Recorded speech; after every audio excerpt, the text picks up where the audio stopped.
Alright, this is Amber Fogelberg, and welcome to my video review and punch list for my Milestone 1 turn-in in Project and Portfolio 7. To start off, my demo reel is pretty rough. As you can see, nothing is rendered, it's just play blasted, no textures, no shading, no lighting. I was not in a really good place at the time when I had this class last time, so now that I'm retaking it, I'm ready to get some work done. To start off, I made a kind of long list of things I'm going to have to do for my demo reel itself, including changing all of the shots from Playblast to renders for all of my assets. I also want to add wireframe shots for each asset so you can see the retopology, because in my original demo reel there is no wireframe shots at all. Another thing I wanted to do was change both the camera movements for the shots themselves as well as the camera transactions.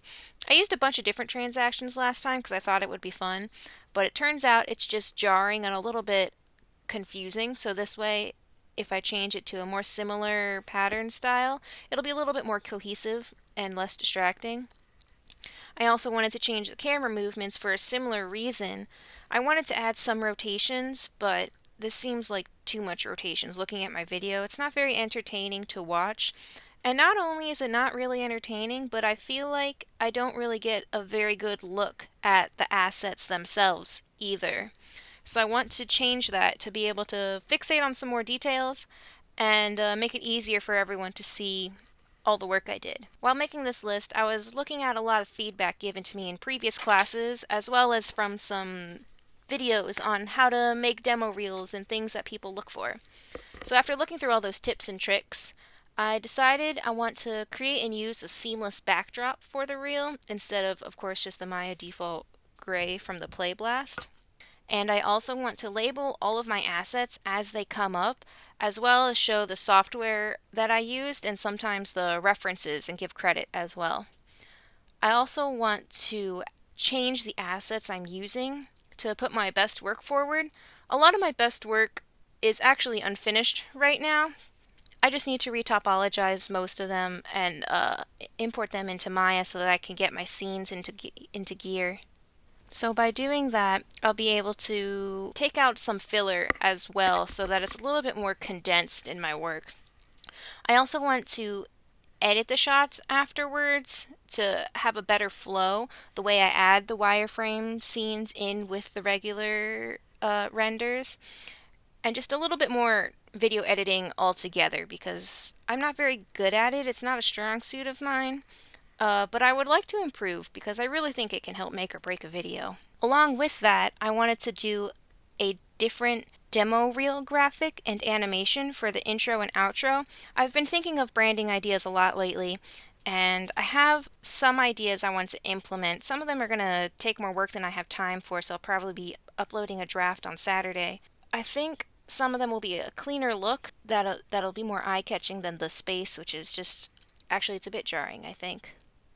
So that's pretty much it for the work I want to put into the demo reel itself. I also have a punch list for each of my new assets that I want to add to my demo reel, which is just basically literally everything else I need to do to finish them, including some of them need just a little bit more modeling, but most of them just need to finish retopologize, and I just need to import them into Maya, decide what shots to use, and just render some scenes to play with when I'm making my demo reel. As for which assets I chose and why, I kind of have some rough shots of them here. And the main reason I'm choosing these assets that I'm choosing all together is because I want to do a more cartoony style. I really like the realism that you can create with 3D, which I think is pretty cool, but I'm much more into cartoons. I want to try to get an internship for DreamWorks after this graduation if I can. And so to cater more to that child viewing style, I went with a more cartoony kind of style for all of my choices. This one being probably one of the most complex with over 100 different pieces in it. So you can't see it in this image because it's not a picture of my completed object, but I actually finished this previously. I put the tarps on with the new dynamics in ZBrush. So I practiced with some cloth there, which was a pretty fun idea. It was very difficult, but pretty fun. I also added some wood grain texture to every plank of wood on this wagon and on each box and barrel, as well as some dents and nicks in the iron for the tiles and the brackets on each end here. This is the reference I'm trying to imitate when making this wagon. So as you can see, it does have other cloth features on it that I have added to my other asset, but I took these pictures in a quick hurry just to do today's video. I don't have the color, it's all just grayscale, but with the textures it actually still looks pretty neat. So I just need to finish retopologizing all of these pieces and making the maps for the height and the roughness. Then I'll import them up into Maya and be able to recreate this and make a render with different scenes for it. I believe this piece is at least an entry level piece. I don't think any of my work excels higher than entry work just because I know I don't have a lot of experience.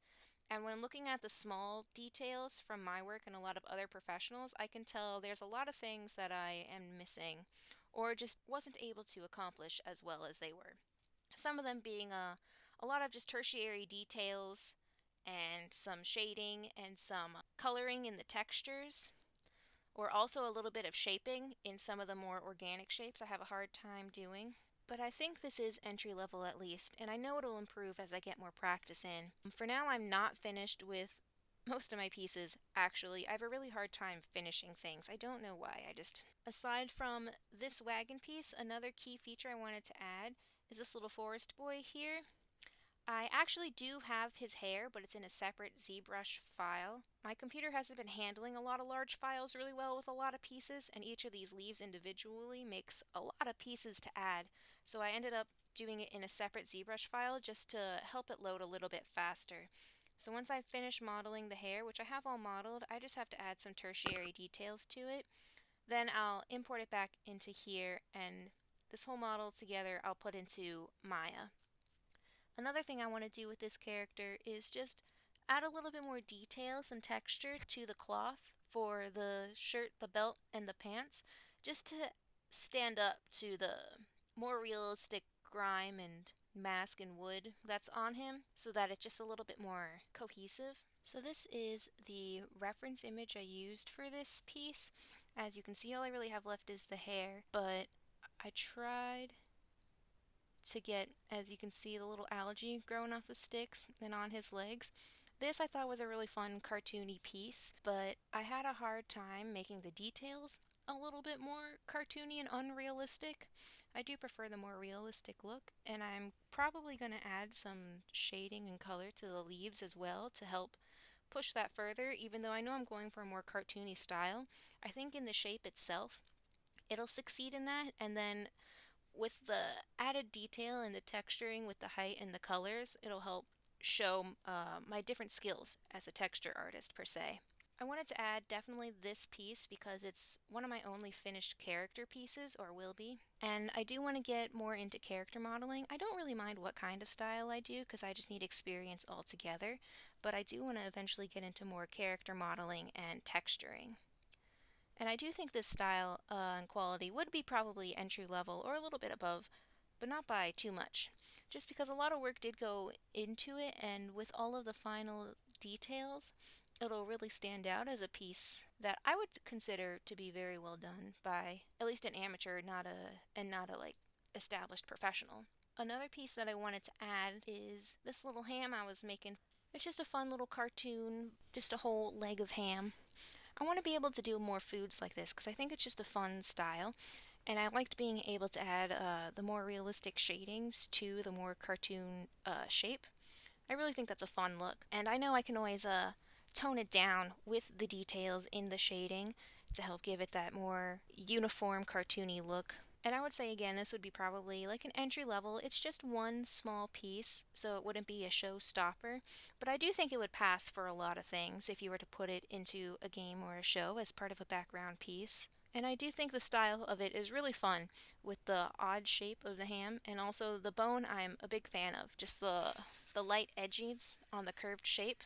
And this is one of my own original pieces as well that I didn't take from a direct reference, but I instead picked a lot of other pictures of both cartoon hams and real hams to try to find the best way to create this. Okay, so I know I have a lot to do, but this pretty much wraps up my video review, and I'm just going to get started on everything in my punch list. So hopefully my demo reel at the end of this class will be much more advanced than it is right now.